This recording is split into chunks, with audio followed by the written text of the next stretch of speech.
C'est une question de Chantal.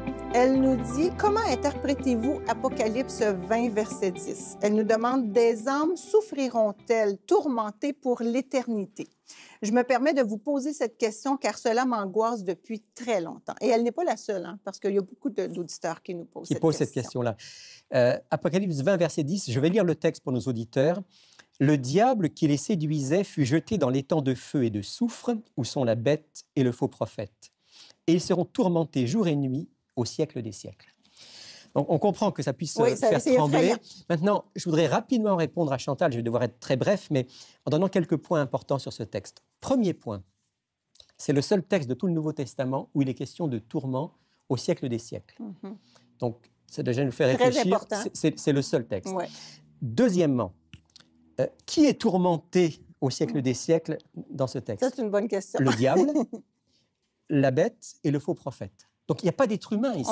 Oui, c'est ça, ça nous concerne Chantal, pas. Ça ne concerne pas les êtres humains ici, ça concerne le diable, donc l'ennemi de Dieu, et la bête et le faux prophète qui sont dans l'Apocalypse des symboles pour des systèmes politico-religieux opposés à Dieu.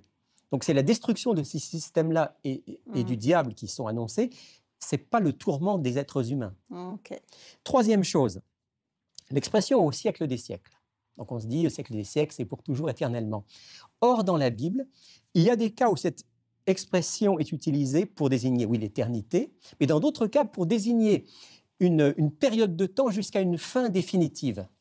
Par exemple, je peux renvoyer Chantal au texte d'Ésaïe, prophète Ésaïe, chapitre 34, qu'elle lise le chapitre, elle va voir qu'il est question là d'Édom, une tribu de l'époque, qui va être détruite par le feu au siècle des siècles. Mais ça ne veut pas dire que ça brûle pour toujours, ça veut dire que ça brûle jusqu'à extinction. Ouais. Destruction finale. Destruction finale. Voilà.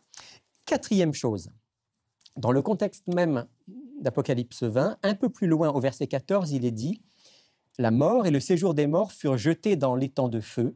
C'est la seconde mort, l'étang de feu. » Donc, encore ici, c'est symbolique. La mort et le séjour des morts dans les temps de feu, on comprend que c'est un symbole. Ça veut dire quoi? Ça veut dire que la mort va avoir une fin.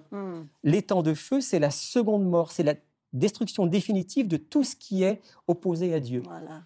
C'est comme on est délivré, là, enfin. De manière définitive. Donc, on comprend qu'ici, il n'est pas question, en fait, d'une souffrance éternelle, mais d'un tourment. Oui, il y a bien un tourment de ceux qui auront choisi le mal, et spécialement du diable et de ses anges, mais pour finalement arriver à une destruction finale. Pas pour l'éternité.